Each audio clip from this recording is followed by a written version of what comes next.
자, 2차 전지 이야기 먼저 좀 해보도록 하겠습니다. 오늘 실적 발표 예정인 포스코 그룹주 아직은 실적에 대한 내용이 전달되지 않고 있는 것 같은데요. 오히려 2차 전지주 장 초반에 좀 올랐던 종목들은 빠르게 낙폭이 더 확대가 되고 있습니다. 코스피에서는 LG 엔솔 그리고 포스코 홀딩스 등의 종목들 모두 2% 가까운 하락세 보이고 있고요. 중소형주 단에서는 포스코 DX가 지금 7%까지 하락폭이 커지고 있고 에코프로 그룹주도 4에서 5%대까지 낙폭이 갑작스럽게 확대가 되고 있습니다. LNF의 주가도 장 초반에 5% 이상 올랐던 데 반해서 2.8%까지 지금 유럽 쪽에 큰 계약에 대한 소식이 전해지고 있음에도 불구하고 오히려 주가는 하락으로 돌아선 그런 안타까운 모습들이 나타나고 있는데요. 테이버 고수, 오늘 일단 포스코 그룹주 아직 실적 발표 안 한 거죠? 네, DX는 오전에 지금 실적 발표가 난 상황이고 표초행 같은 경우는 아직까지 실적 발표가 나오고 있지 않은 상황이다라고 보실 수 있을 것 같습니다.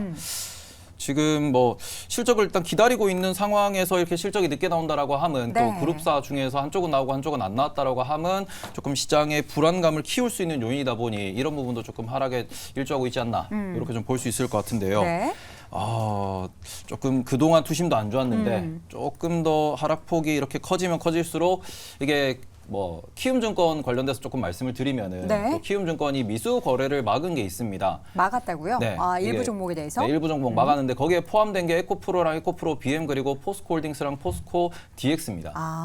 큰 종목 4가지가 모두 다 이제 미수가 막히는 종목으로 이제 분류가 되면서 관련 종목들이 이제 반대 매매 타이밍에 계속해서 좀 30분 단위로 하락이 좀 커지고 있다라고 볼 수 있을 것 같은데 이런 부분이 전반적인 악재로 작용하고 있다. 이렇게 정리할 수 있을 것 같습니다. 지금 오전에 발표된 포스코 DX의 실적 내용을 보니까 1년 전보다 영업이익이 89%, 90% 가까이 급증을 했습니다. 그럼에도 불구하고 주가는 7%대 하락인데, 그러니까 이게 다양한 부분에 있어서 영향을 받겠지만 앞서 테이버 고수가 이야기했었던 그 미수 거래를 막았다라는 부분도 수급적으로 영향을 좀 받는 것 같은데요. 관련해서 실적 내용은 괜찮은 거죠, 손석우 고수? 네, 그렇죠. 3분기 잠정 영업이익이 321억으로 나와서 전년 동기 대비 89.5%가 증가를 했으니까요. 두 자릿수 상승률을 기록한 것 자체는 숫자 자체로만 보면 굉장히 호실적을 내놨다라고 볼 수 있겠고요. 매출액도 3,545억, 48%가 늘었고요.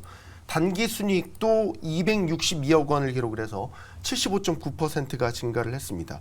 지금 3분기까지 누계 기준 실적도 상당히 괜찮습니다. 매출은 1조 1,300억 원, 영업이익은 964억 원입니다. 전년 동기 대비 매출은 59%, 또 영업이익은 95%가 증가한 실적입니다.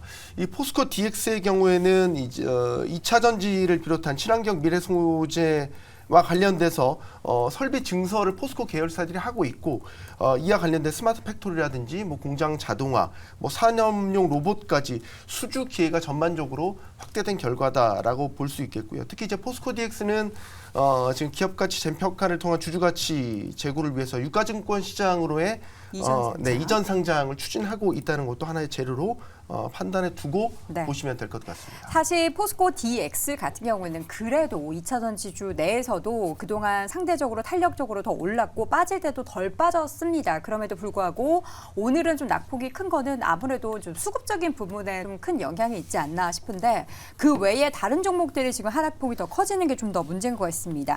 현재 구간에서 에코프로 그룹주, 에코프로가 5%, 에코프로 BM이 4%대 하락세를 보이고 있는 상황인데 시장에서는 어쨌든 지금 실적 부분에 있어서 얘기가 나오는 게 에코프로 그룹주보다 포스코 그룹주를 살짝 더 좀 시장을 선도할 것이다. 긍정적인 얘기가 나오고 있기는 한데요. 김종혁 교수님은 어떻게 보시나요? 이 얘기 동의하십니까? 일단 둘 중에 누가 낫다라는 판단을 장기적으로 해보게 되면 당연히 현금 여력이 더 높은 지금처럼 금리가 하이어프로 온 걸로 간다면 결국은 자금 여력이 더 있는 포스코가 캐펙스 부분에서 유리할 거라는 것은 주지의 사실이고요. 그 다음에 지금 포스코 그룹은 다 아시는 것처럼 소위 광물의 최앞단부터 재생하는 부분까지 이건 이제 전부 가져가고 있는 부분이 있으니까 그다음에 포스코 퓨처엠을 통해서 양극재뿐만 아니라 음극재 쪽과 관련된 부분까지 그룹 내에서 전부 포괄하고 있으니까 배터리를 만드는 것만 제외한다면 거의 산업의 전체 부분을 가져가고 있는 것이나 마찬가지죠.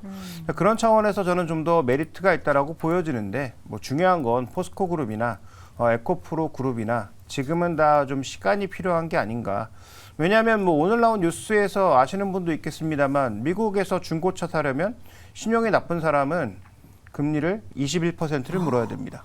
21%요? 네, 중고차가 그렇고요. 신차가 지금 14%라는 거죠. 네. 물론 그 나쁜 사람이기 때문에 신용이 나쁜 사람이기 때문에 그 정도를 무는 것은 뭐 지금 정책 금리가 5% 당연하지 않느냐라고 얘기하실 수 있지만 네. 어차피 그 여유 있으신 분들이야 금리가 좀 높아져도 충분히 뭐 구매를 할 수 있다는 거죠. 캐시로 사면 되니까요. 그러니까 금리가 높아졌을 때 못 살 사람들은 그런 사람들인데 그런 사람들에게 과연 중고차 21%, 신차 14%가 적용되는 금리라면은 네. 그러면 차 깎아주는 게 무슨 의미가 있나? 그쵸. 차 가격을 깎아줘도 금리가 두세 배 뛰면은 결국 내가 내는 돈은 또 늘어나는 겁니다. 그렇죠. 그다음에 지금 연체율이 빠르게 증가하고 있다라는 점. 그래서 소위 취약지구 쪽에서의 연체율이 다 높아지고 있는 게 은행 부분에서도 발견되고 있고 결국은 자동차도 일종의 금융상품이라고 봐야 되기 때문에 그런 부분에서 늘고 있다라는 거죠. 그러니까 저는 본질적으로 8월 달부터 시작된 이 2차 전지의 하락은 고평가, 그다음에 수급 논리, 실적의 하락 부분도 있지만 저는 좀 더 본질적으로는 전기차의 대한 성장 속도의 의문, 이것이 이제 시작이었고 현재 구간에서도 뭐 여기저기 할인 판매하고 있잖아요. 네. 지금 뭐 기사 보시면 전기차 1,000만 원 할인 판매한다라는 것, 뭐 기사를 너무나 쉽게 발견될 수 있는데 그래도 안 삽니다. 그래서 그런 부분들에 지금 영향들이 작용하고 있다라는 측면에서 보면 결국은 둘 중에 비교해 보면 포스코 그룹이 더 나은 것은 사실이나 네. 포스코 그룹도 시간이 좀 필요해 보인다 이렇게 보고 있습니다. 알겠습니다. 현재 구간에서 지금 보니까 코스닥도 문제인데 코스피의 낙폭이 좀 커지는 게 불안합니다. 지수의 낙폭이 커지는 이유도 궁금한데 그 원인이 보니까 시총 상위단에 있는 2차 전지주들의 낙폭이 좀 커져서 그게 또 더 문제인 것 같은데 하창훈 교수님, 네. 지금 오늘장 현재 구간에서 2차 전지 낙폭이 커지는 데는 어떤 게 가장 큰 원인이라고 보십니까?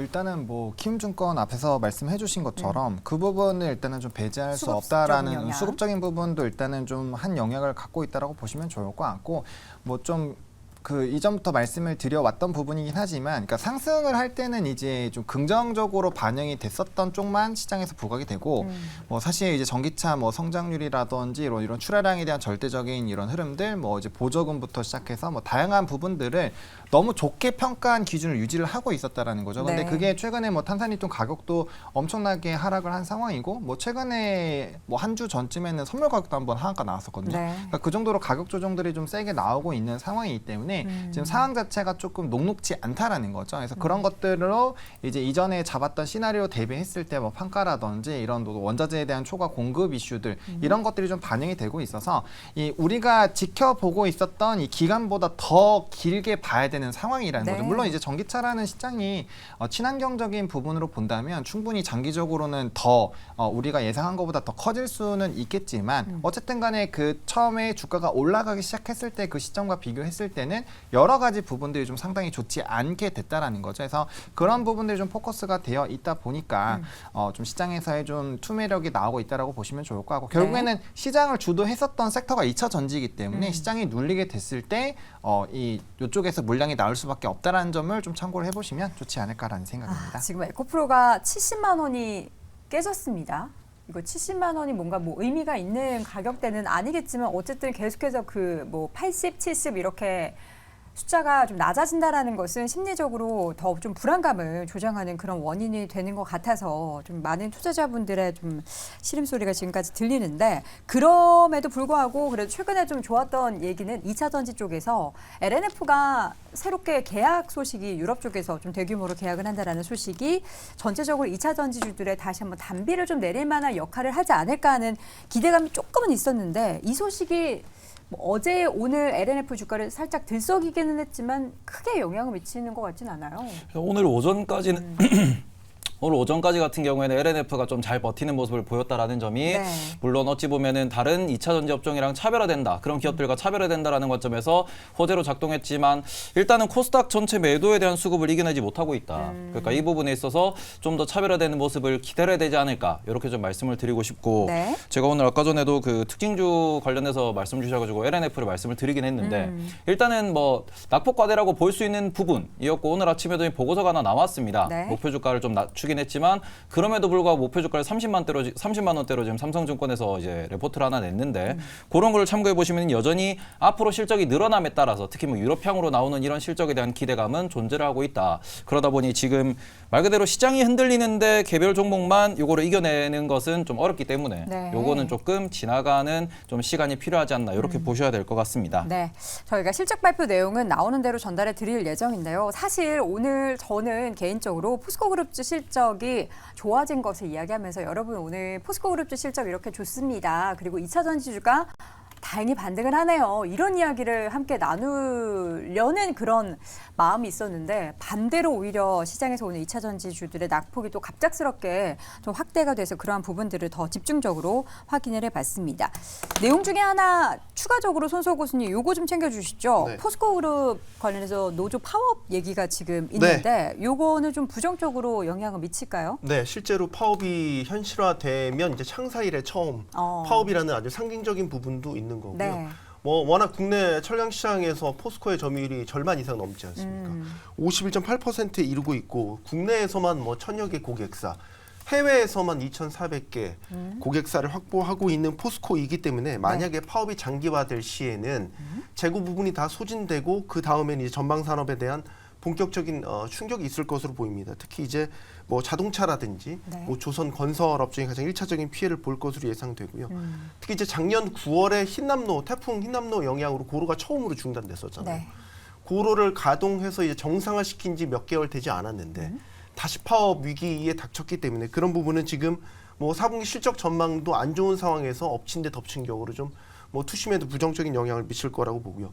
이번 주가 가장 관건이 될 걸로 보입니다. 지금 그 포스코 노조 임단협과 관련돼서 그 협의를 하자라는 기간을 30일까지 연장해 놓고 오늘 28일부터는 실제로 파업에 대한 찬반 투표도 진행될 예정이기 때문에 네. 이번 주가 이제 포스코 파업이 현실화될 여부를 판단할 수 있는 한 주가 되기 때문에 굉장히 중요하게 바라봐야 될 한 주가 될 것 같습니다. 아, 이게 이제 엎친 데 덮친 격으로 뭔가 이제 시장에서 수급이 꼬였을 때 이런 일들이 발생을 하면은 주가 하락에도 더 큰 영향을 줄 수 있기 때문에 이러한 부분들이 또 어떻게 전개가 될지 여부를 잘 지켜보시기 바랍니다. 자, 오늘장 고수분들의 한 주 전략 확인해 보시죠. 김종효 고수 2차 전지에 대해서 시간이 필요하다라고 의견 주셨고요. 손석우 고수는 포스코 밸류체인 구축 기대는 여전하다. 하창환 고수는 누가 이끄는지는 중요하지 않다. 방향성이 중요하다. 테이버 고수는 수직 계열화는 강점이지만 국내 기업 의존도는 약점이다라고 의견을 남겼습니다. 자, 오늘 장탑5 함께하고 있습니다. 4위 주제 이어서 확인해 보시죠.